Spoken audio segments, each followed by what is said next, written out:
empezaron las exposiciones por el proyecto de interrupción voluntaria del embarazo y el plan de 1000 días, que bueno, como había prometido, presentó el presidente Alberto Fernández. Así que bueno, hubo la verdad que... Fue lema de campaña, ¿no? Fue lema de campaña y hubo unas exposiciones, soy sinceramente, me dice una mala sangre. Y había que escuchar cada cosa. Me dice una mala sangre. Hoy estamos en comisiones y se vota entre el 9 y el 10, todavía no se sabe porque eso es tema de debate también. Parecen que la quieren hacer presencial, parece que no. Sí, eso hoy estaban viendo eso. Siempre le van a encontrar un pelo al huevo, ¿no? Varios diputados y diputadas se cuestionaban eso. Pero bueno, tenemos entrevista, estamos con Rocío Sánchez, que es integrante del Regional Norte de Campaña y de la Red de Docentes. ¿Cómo te va, Rocío? Hola, ¿cómo están, chiques? Todo bien. Contame, ¿qué ¿Me te vas a escucha hacer? bien? Ahí me gustó más. Pregunto por una cuestión de conectividad que no sé si Perfecto. tengo la mejor conectividad en este momento. No, se te escucha re bien. ¿Cómo estás? ¿Qué estabas haciendo? La verdad que hoy no pude tomar tareas en términos de organizativos y activistas. Estoy con muchísimo trabajo por la cuestión de la tarea docente, soy docente también. Entonces tuve que equiparar y decidir qué día ir y bueno, en esta nos rotamos y hoy me quedé en casa. ¿Cómo se vive la militancia en pandemia?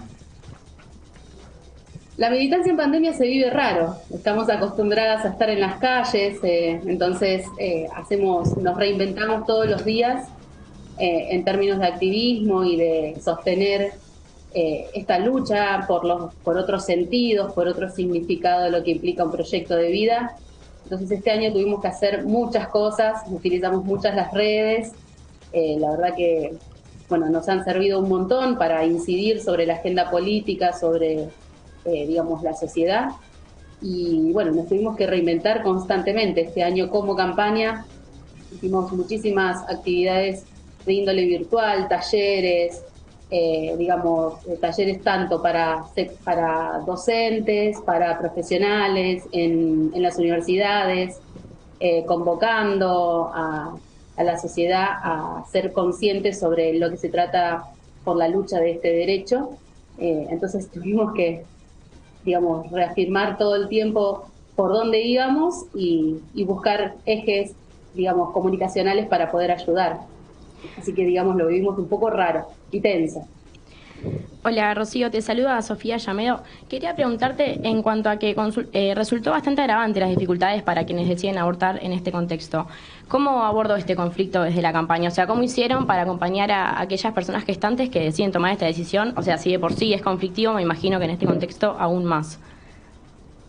Mira, la verdad que nosotros tenemos como feministas siempre el armado de redes es fundamental, tanto antes de la pandemia y después de la pandemia quedó más que demostrado que el armado de redes para contenernos y allí existir con otras hizo que tengamos que digamos, afinar esas redes, es decir, digamos, lanzamos un montón de líneas de teléfono, digamos, por suerte como campaña crecimos muchísimo, entonces las redes se pudieron ampliar y las redes en términos de contención, tanto de las redes profesionales, las redes docentes, las redes socorristas, entonces armamos una articulación un poco más fina, quizás para poder comunicarnos y tener más data. Por suerte también para las interrupciones legales, desde la red de profesionales ya se venía armando un mapeo, un recursero en el cual se puede acceder a la información por zona, donde ir y buscar profesionales garantes de derechos. Entonces allí, digamos, hay una página en internet que se llama Contá con Nosotras, que es de la red de profesionales y que está dividido por zona para, digamos, poder acceder a la práctica, por lo menos de ILE, ¿no? También socorristas tienen líneas telefónicas, utilizamos también la demanda del Estado, por ejemplo, en la línea del 0800 de salud, y bueno, y así estamos. O sea, fue un año muy, muy activo, porque bueno, sabíamos que contábamos con la promesa del Poder Ejecutivo de presentar el proyecto, y ante esa oportunidad no la íbamos a desaprovechar particularmente. Rocío, ¿qué diferencias encontrás entre el proyecto de la campaña de Alberto Fernández con el que se terminó presentando ahora? De nuevo la pregunta, porque... Sí, ¿qué diferencias encontrás entre la primera idea, que, a ver, Alberto Fernández en campaña presentó el proyecto, y qué diferencias hay con el que se está por votar ahora? ¿Si hay alguna diferencia entre esos dos proyectos, entre el de campaña y el actual? Sí, hay diferencias de ambos proyectos. Nuestro proyecto, primero y principal, la diferencia que tiene, que es una construcción colectiva de hace más de 15 años, 700 organizaciones formamos parte de la campaña, primero y principal. Y segundo, las diferencias que encontramos son, creo que ya se saben de público conocimiento, específicamente lo de objeción de conciencia, que habla de una objeción de conciencia individual, no institucional, pero la menciona. Nuestro proyecto no menciona la objeción de conciencia porque lo entendemos como, si sale la ley, es una práctica relacionada con un derecho. Entonces, por ende, si es un derecho, uno no podría ser objeto. Otra diferencia fundamental que encontramos es en la inclusión del aborto como contenido de la educación sexual integral, que para nosotras...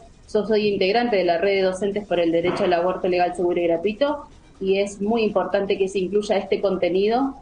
Y además, ese contenido lo encontramos fundamental porque actualmente en todos los lineamientos curriculares se habla de aborto como una problemática, no como una posibilidad de decidir. Entonces, esa es una diferencia fundamental. Otras son también, dentro de ese marco de la educación sexual integral, nosotras exigimos las capacitaciones en servicio para todos los docentes. Esto quiere decir que no siga existiendo una voluntariedad de formarse o no en educación sexual integral, sino que el Estado realmente haga efectiva la aplicación de una ley de educación nacional. Y otra cosa que también tenemos como diferencia es la cantidad de días para solicitar la interrupción. Nuestro proyecto dice 5 días, el del Poder Ejecutivo dice 10 días. Veremos qué pasa, ¿no?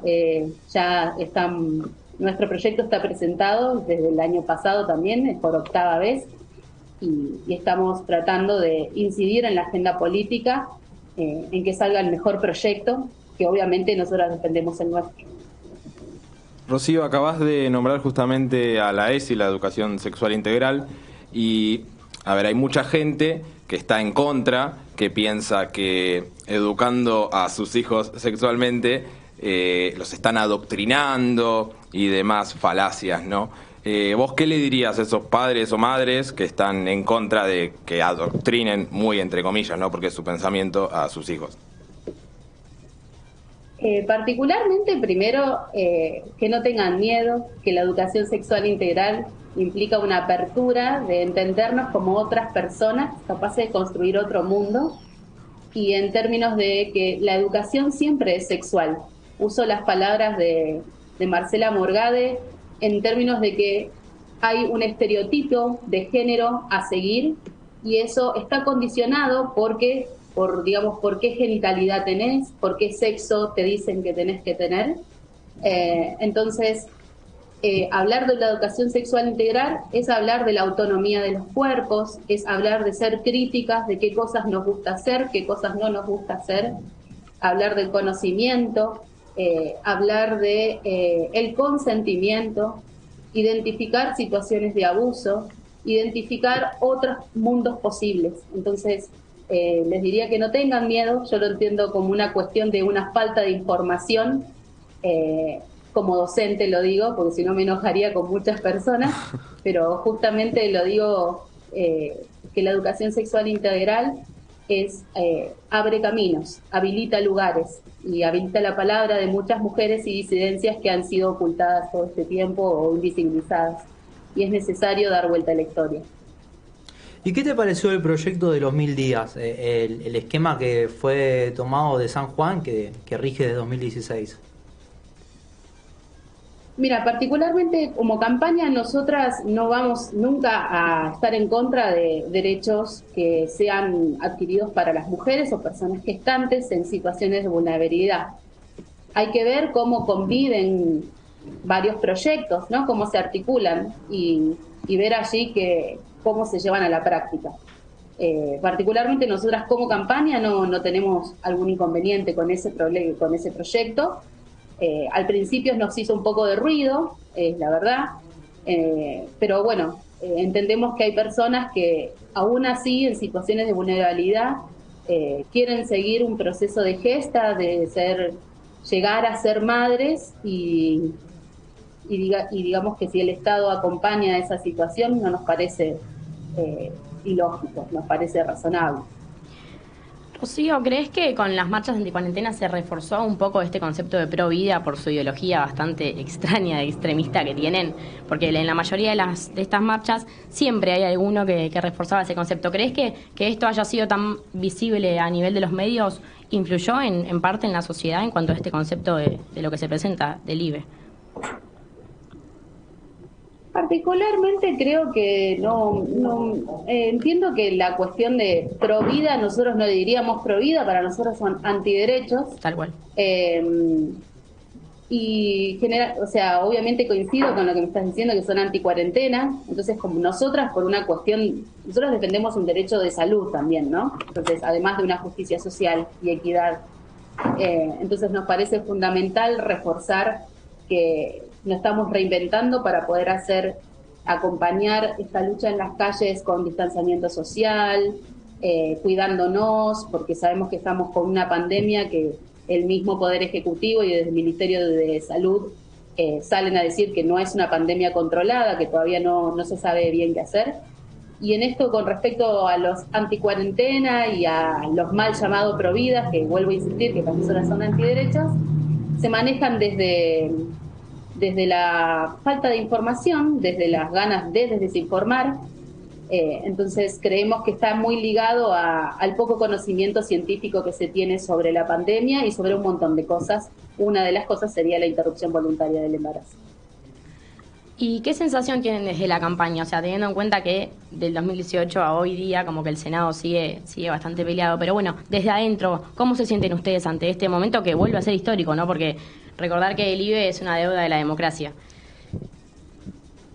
Y nosotras nos sentimos muy contentas en términos de que un ejecutivo tome y copie y pegue lo que vendría a ser el proyecto de la campaña nuestro. Hay muchísimos artículos exactamente iguales, eso hay que decirlo, ¿verdad?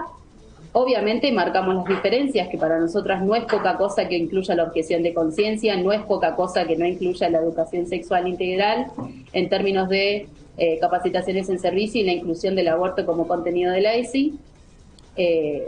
Pero nos sentimos contentas como movimiento de feministas, como que estamos a pasos de lograr una lucha de hace muchísimos años, que si bien comenzó hace 15 años como proyecto estructurado, hace muchísimos años se viene luchando por el aborto, por el aborto legal, seguro y gratuito.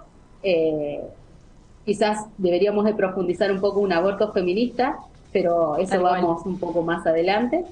Pero también reconociendo el trabajo y la historia de muchas compañeras que hoy en día no están y que la vienen luchando de hace mucho tiempo. Así que estamos muy manijas, diríamos, queremos la interrupción voluntaria ya y vamos a seguir luchando por su efectiva implementación. Y Rocío, ¿tenés idea, vos que estás ahí en la movida, por así decirlo, que tenés más información, llegas a otras fuentes, si el dictamen final va a ser de forma presencial?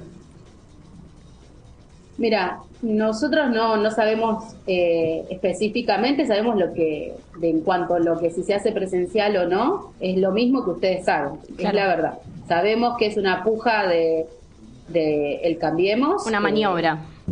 Exacto, podríamos decirlo. Juegan con una argumentación un poco falaz, o sea, la cuestión de obligar a personas con alto riesgo, por ejemplo, las personas mayores de 60 años no podrían estar dentro del recinto, entonces me pareciera un poco descabellado esa posición.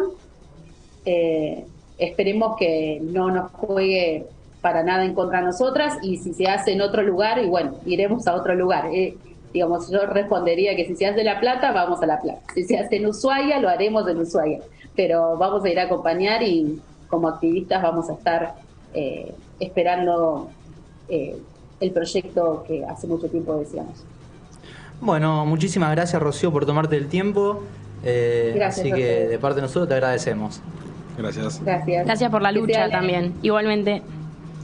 Bueno, ahí pasó Rocío Sánchez, integrante de Regional Norte de Me Campaña. quedo con lo que dijo Sofía lo último, que sea ley.